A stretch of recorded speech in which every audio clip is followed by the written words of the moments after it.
them have their own merits and flaws, light mechs being mostly used for scouting or hitting fast targets, whilst mediums are supposed to counter lights and heavies are the main battle line mechs.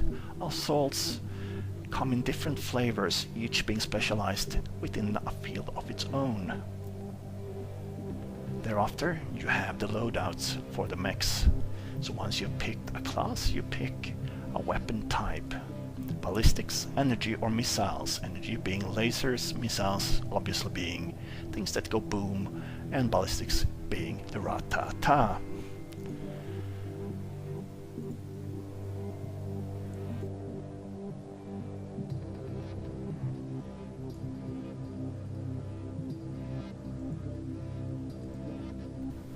So, you've decided the game looks fun, the graphics aren't that bad, and the community, even though small, might give enough action for a few wasted nights at least. You have played through the academy, you've seen a few videos, you've heard or listened or read tutorials online. You want to try the game. What do you do now? Well, your first step might be to look into your very own mech. The trial mechs you got from the academy cannot be altered, so you want something that fits you and your playstyle. Here is where it becomes a bit dicey. You can either do missions and earn C-bills, or you can invest real money and buy the mechs immediately.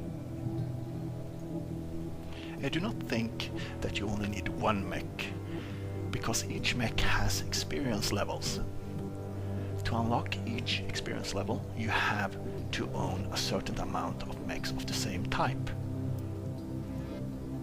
That is not a problem though, because most mechs are adjusted to different playstyles, and if you liked one of them, you will probably end up buying the others anyways, such as, for example, my favorite, the Jager.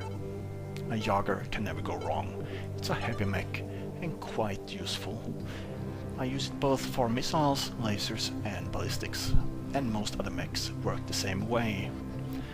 Even so, there is a in-game shop where you can spend real money to unlock mechs. Most people seem to think this as a pay-to-win mechanic.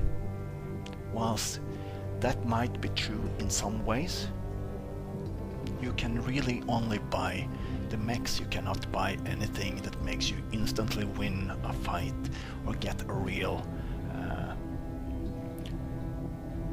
strength, a real bonus over others that will make a huge impact on the fight. As it is 12 versus 12, and each time you get knocked out, you're out for the entire game. It's much more important that you learn the skills behind the mechs you have rather than investing in the taste of the month.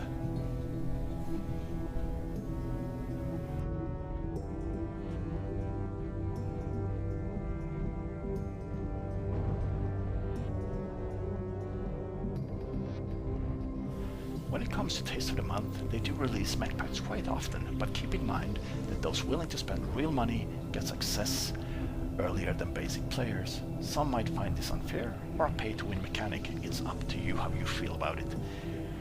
As for the game itself, it's divided in two playstyles, quick play and faction. Quick play being the basic game, divided into 4 different types. Domination, where 2 teams fight for the center of the map. Whoever holds it the longest gets the most points and win.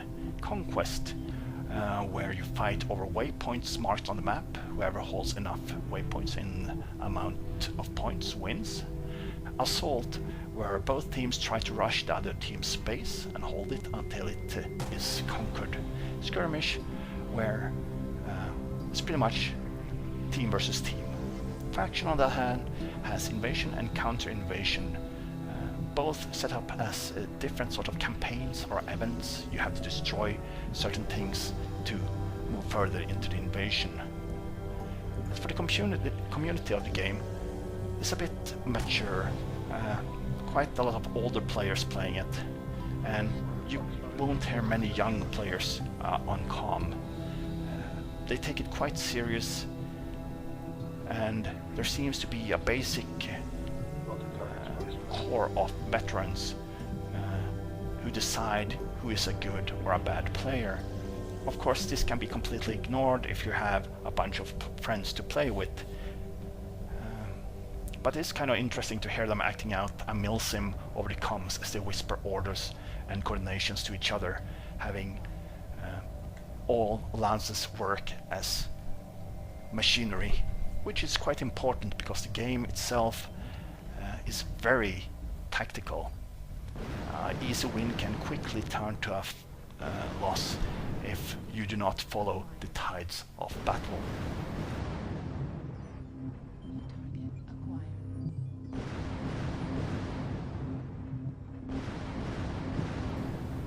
In conclusion, the gameplay is good enough to make you want more. It definitely has the old school feeling and is quite unforgiving, but still easy enough to get into. The graphics, while it's not the best, does enough to make you feel like you're riding your mech, and the gunplay feels and responds quite well, making every hit on your enemy quite satisfying, whilst every hit on yourself horrifying. Considering that Mechwarrior Online is free, I would most definitely recommend the game to anyone who's interested in big bots with big weapons, and it's even better play with a few friends. I do miss melee weapons though. Quite sad there are nothing like that in game yet. Even so, learn the basics, follow your lance, listen to your teammates, and you'll do fine. A game that requires teamwork, and where Rambo-style players will end up dead more often than not. I'd give the game a huge OK stamp if possible. Well, that's it. Lessons over, school's out. I'll see you next time. For now, feel free to watch the gameplay, and I'll see you.